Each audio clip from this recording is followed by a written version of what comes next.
బాబాయ్ పట్టుకో.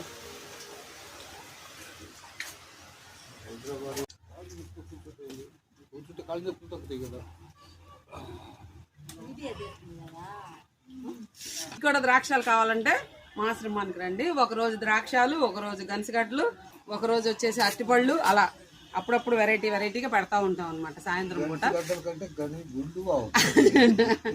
డైలీ ఏంటంటే ఈవినింగ్ టైంలో ఆల్రెడీ టీ టైం కాకుండా టీ ఎండాకాలం కదా, అందుకని కడుపులో మంట వచ్చిద్దని అమ్మమ్మల తాతయ్యకి రాగి జావ బెల్లం వేసి చేస్తాం అనమాట. 3:30-4 గంటలకు డైలీ బెల్లం వేసి రాగి జావ అనమాట. మీకు కూడా మీ ఇంట్లో పెద్దవాళ్ళు ఎవరైనా ఉంటే, పిల్లలు చూడని వాళ్ళు ఎవరైనా ఉంటే మా ఆశ్రమానికి జాయిన్ చేయండి. తప్పకుండా డైలీ రాగి జావ ఉంటుంది, తాగాల్సిందే కంపల్సరీగా. మొండి పడైనా కూడా మేము తాగుతాం అనమాట. ఓకేనా? Thank you so much. Bye.